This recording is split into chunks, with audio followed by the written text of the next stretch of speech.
Thinking about Gojo and Sukuna switching eras is the kind of idea that messes with your head in a good way. It forces you to imagine the entire story flipped on its back. The heroes, the villains, the power balance, everything. Because these two aren't just random characters, they're the anchors of the whole series. So the moment you swap the times they were born into, you're basically rewriting their entire lives from the ground up. And honestly, that's what makes this scenario so interesting to talk about. Anyway, before we begin, please press the like button. Now let's begin. What if Sukuna showed up in the modern era instead, and Gojo existed back in the Heian era? In other words, what if they traded roles completely? If that happened, Gojo would be the one who ends up turned into a cursed object, surviving across centuries until he appears in the present as the curse everyone fears. Meanwhile, Sukuna would grow up in the world we know now. The cities, the technology, the Jujutsu system we're familiar with. Before we go deep, we've got to actually take this apart the right way. Starting with Sukuna makes the most sense. And even though a lot of people immediately jump to Sukuna becomes the good guy and Gojo becomes the villain, it isn't that black and white. Neither of them were born good or evil. They turned into what they became because of everything around them. Their environment, the people they met, and yeah, the era they lived in played a huge role in shaping that. Look, when it comes to Sukuna, the era he was born in honestly wasn't the main thing that pushed him into becoming the king of curses. It wasn't some deep emotional storyline or a tragic backstory that slowly corrupted him. It was way more basic than that. It was how he looked. The guy literally came into the world with extra arms and extra mouths. Imagine popping out as a newborn and already looking like you're mid-transformation in a horror movie. People didn't see a kid. They saw a problem. And when everyone treats you like a monster from day one, eventually you start acting like one. That's what pushed him down that path. So if we magically drop him into the modern era without changing anything else, nothing really flips. He'd still be born with the same body. People today would react the same way, screaming, running, calling the news, probably trending on TikTok with hashtag 4armbaby. Either way, he'd still get rejected. The time period doesn't fix that.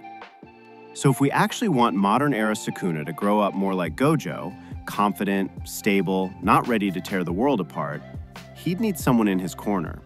Someone who actually cares about him. Someone who sees him as a person before a curse. That could be a parent, or even just one adult who refuses to throw him away. Basically the same way Yuji had his grandfather encouraging him to look out for others.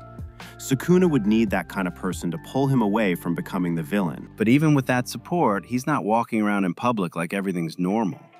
You can't just stroll into Woolworths with 4 arms and pretend it's a fashion choice. People would freak out. So he'd end up living quietly or hiding out. Kind of like how Tengen stays out of sight. And jokes aside, some fans love imagining Tengen as Sukuna's mom, so you can picture that if you want. Still, if he had even one person who treated him with respect, he wouldn't grow up carrying that anger toward the world.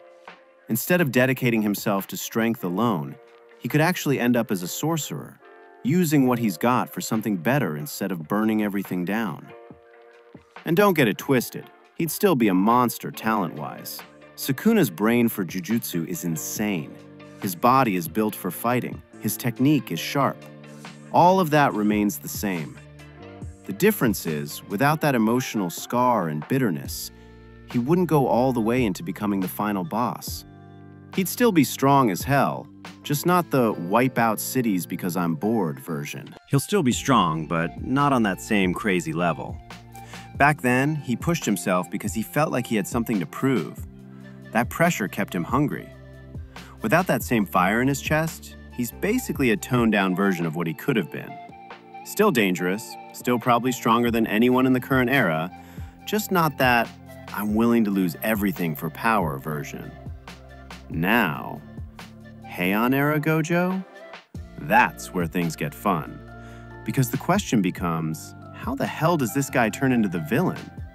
How do we get him to the point where he's basically the king of curses? Honestly, it's not even hard to imagine. A six-eyes, limitless user is treated like royalty no matter what era he's in. It was like that in modern times, and it would be the same way in the Heian era. From birth, everyone would worship the ground he walks on. Born blessed, raised like he's the clan's golden child, basically the kid who grows up with a crown already waiting on his head.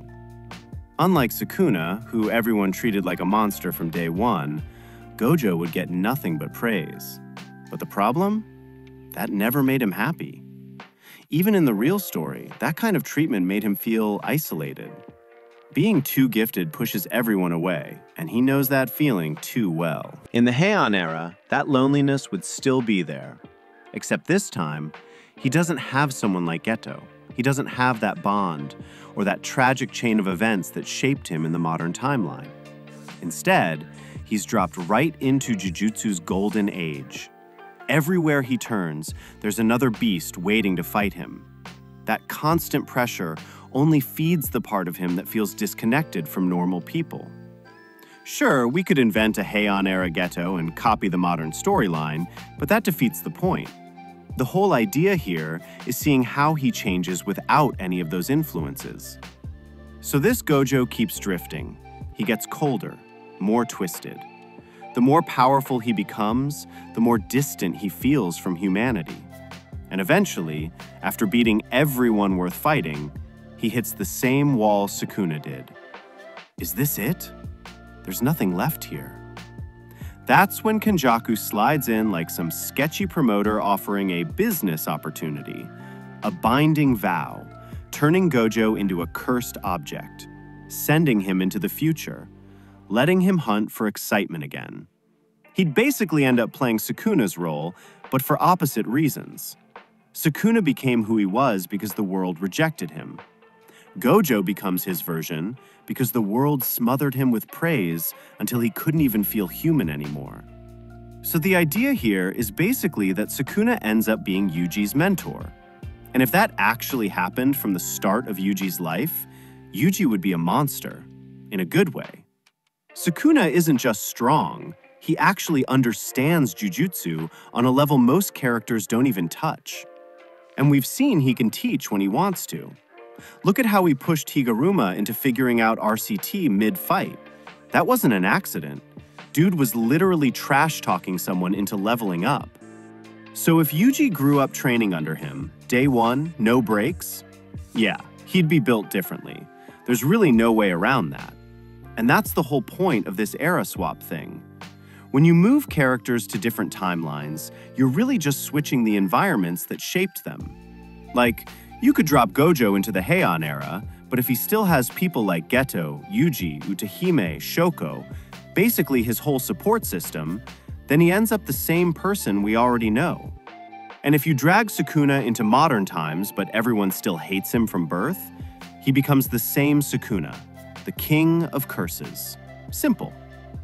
Now about Gojo. This version of him would honestly be even stronger than the Gojo we got in JJK. And the reason's simple. This Gojo doesn't care about anything except raw power. No friendships grounding him, no humanity left, just obsession. He's basically Gojo with Sukuna's mindset.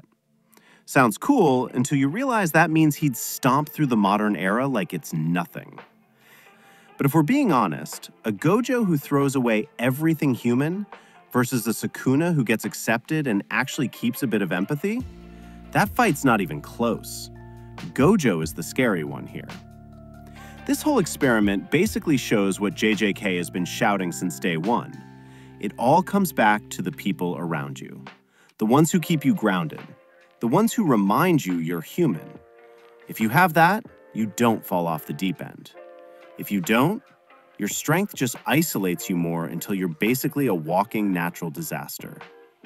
Both Gojo and Sukuna are gods in their worlds. The difference is who actually had someone to care about them.